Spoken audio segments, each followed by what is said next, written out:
আসসালামু আলাইকুম।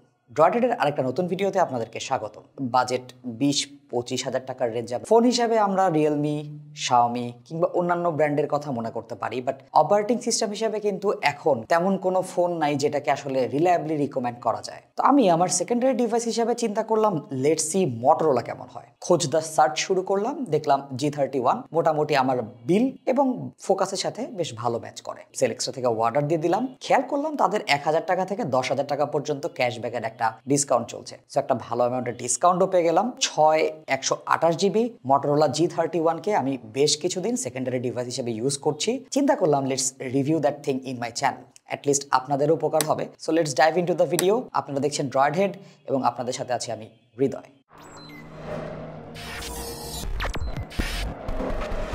ডিভাইসটা যেহেতু বাংলাদেশে অফিসিয়ালি পাওয়া যাচ্ছে, সেলেক্সা থেকে আপনি পারচেস করতে পারবেন এবং আগেই বলেছি 1000 টাকা থেকে 10,000 টাকার একটা ক্যাশব্যাক পেয়ে যাবেন। তার সাথে নগদে পেমেন্ট করলে সেখানেও কিছু ক্যাশব্যাকের অফার রয়েছে। আনবক্সিং এ চলে যাব। বক্সের ভেতরে ফোনটাকে ইউজ করার জন্য এটার সাথে 20 ওয়াটের অ্যাডাপ্টার দেওয়া হয়েছে। প্রোটেকশন দেওয়ার জন্য একটা এক্সট্রা পাতলা ব্যাক কভার দেওয়া হয়েছে। সিম ইজেক্টর টুল, টাইপ সি কেবল এবং এক্সট্রা কিছু পেপার ওয়ার্ক এই ডিভাইসের বক্সের মধ্যে আছে। ফোনটা হাতে নিয়ে দেখলাম, ফোনটা আমি খুব সুন্দর করে গ্রিপ করতে পারি। খুব বেশি বড় না, আবার খুব বেশি ছোটও না। পলিকার্বনেট বিল্ড, একদম সলিড একটা ফিল রয়েছে হাতে ধরলে। পেছনে টেক্সচার্ড ব্যাক, যার কারণে এই জিনিসটা ভালো গ্রিপ পাওয়া যায় উইদাউট এনি কেস। পেছনের ব্যাকটাতে একটা খুব সুন্দর গ্রুভি টেক্সচার্ড রয়েছে। ঘষা দিলে খচখচ শব্দ হয়, চাপ দিলে দেবে যাওয়া চেপে যাওয়া এরকম কোনো ঝামেলা পাইনি। 8.54 মিলিমিটার থিক IPX2 রেটিং দেওয়া হয়েছে। পানির স্প্ল্যাশ, ডার্ট ইত্যাদি থেকে আপনি ফোনটাকে বাঁচিয়ে রাখতে পারবেন। এই কালারটা আমার কাছে বেশ স্ট্রাইকিং লেগেছে। বিভিন্ন অ্যাঙ্গেল থেকে বিভিন্ন লাইটিং কন্ডিশনে ডিফারেন্ট কালার দেখা যায়। মাঝে মাঝে মনে হয় ব্লু,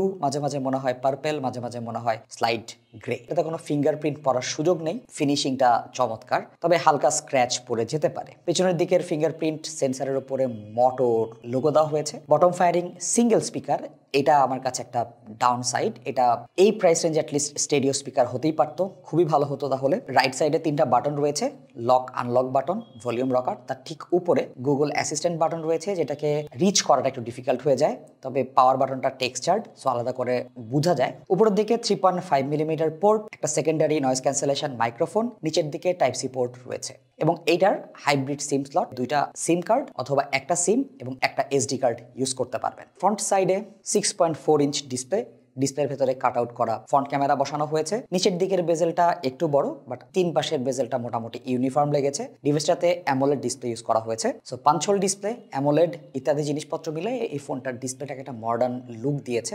আর এর display quality as a budget phone ভালো লেগেছে। শার্প, কালারফুল, বেশ নিউট্রাল একটা কালার প্রোফাইল প্রোভাইড করতে পেরেছে। এক্সট্রা স্যাচুরেশন বুস্ট করেনি, যে জিনিসটা আপনার কাছে ভালো লাগবে। মিডিয়া কনজাম্পশন বলেন, ফুল এইচডি এই ডিসপ্লেটা একটা ইমার্সিভ এক্সপিরিয়েন্স দিবে। ওয়াইড ভাইন লেভেল 1 সার্টিফিকেশন রয়েছে।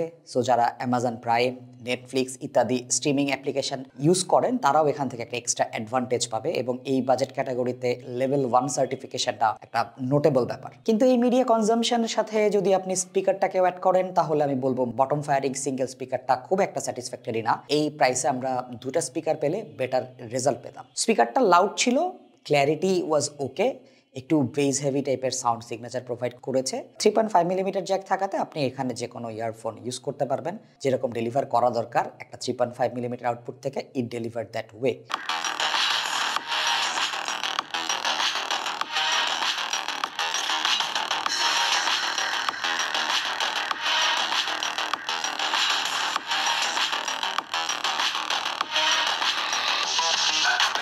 সো ডিভাইসটাকে পাওয়ার করছে মিডিয়াটেক হেলিও G85 প্রসেসর।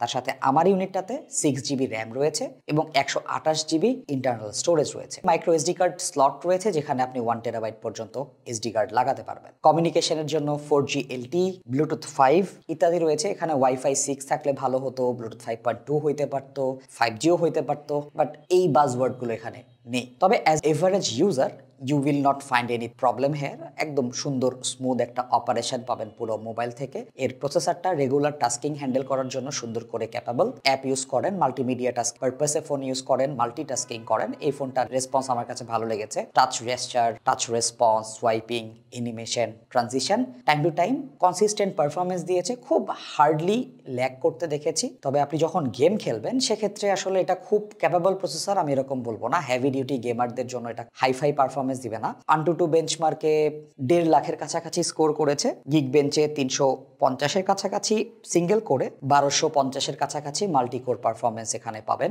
আমরা এখানে PUBG, asphalt 9, call of duty ইত্যাদি গেম খেলেছি।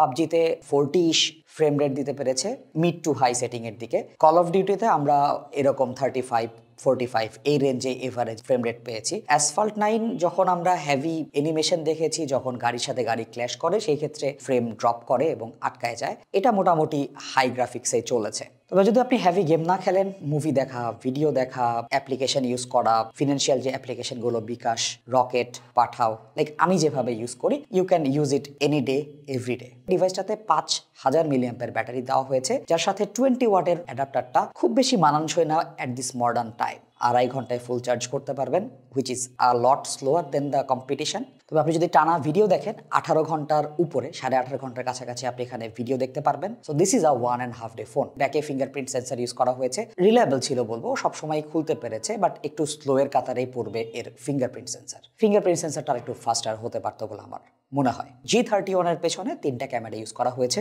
যেখানে প্রাইমারি সেন্সরটা 50 মেগাপিক্সেল, আলট্রাওয়াইড সেন্সরটা 8 মেগাপিক্সেল এবং 2 মেগাপিক্সেল ম্যাক্রো সেন্সর ইউজ করা হয়েছে। ক্যামেরাগুলো পর্যাপ্ত আলো বাতাস পেলে ক্যাপাবল ছবি তুলতে পারে। আমি বলবো না this is the best camera setup, it is dissent enough. আমি খেয়াল করেছি ডাইনামিক রেঞ্জটা একটু কম। যখন আমি ক্লাউডের ছবি তুলেছি, ক্লাউডের ভেতরের ছোটখাটো ডিটেল হালকা মিস করতে দেখেছি। এটার কালার রেন্ডারেশন ভালো, আলোতে শার্পনেস ধরে রাখার ক্ষমতা আমার কাছে ভালো লেগেছে।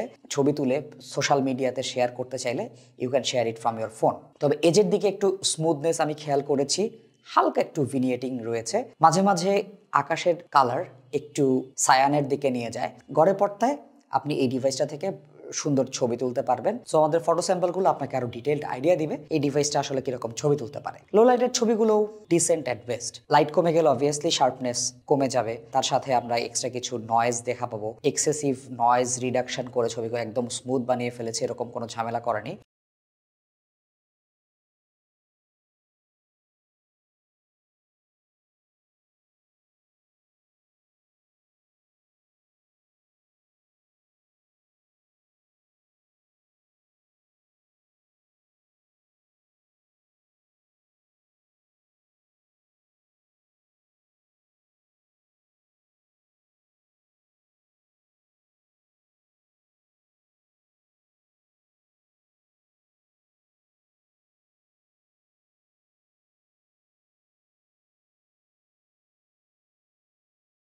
ভিডিও আমার কাছে খুব একটা ভালো লাগে নাই। ভেহিকেলে মুভ করতে থাকেন, তারপরে জেলো ইফেক্ট দেখা যায়, হুইচ ইজ টু অ্যানোয়িং। যে জিনিসটা আমার মনে হয় তাদেরকে সলভ করার ব্যাপার স্যাপার থাকবে। ক্যামেরার সেটিংসে ভিডিও কত এফপিএস এ বা কত রেজলিউশনে শুট হচ্ছে এই জিনিসটা শো করে না। এই ডিভাইসটা অফিসিয়ালি ইম্পোর্টেড ডিভাইস, যার কারণে এটার প্রাইসিং বেশ হাই। যদি এই প্রাইসে স্ন্যাপড্রাগন ভার্সনের কোনো ফোন পেতাম, that would be much better. এটার 4GB 64GB ভার্সনটার প্রাইস 18,999 টাকা।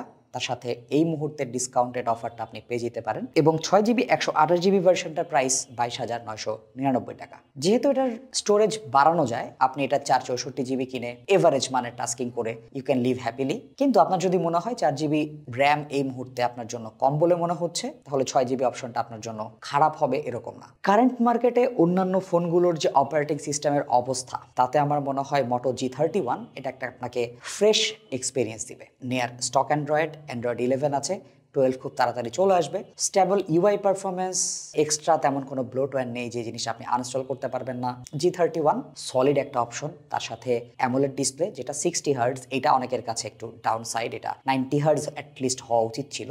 সিঙ্গেল স্পিকার, এটাও অনেকের কাছে ডাউন সাইড হবে।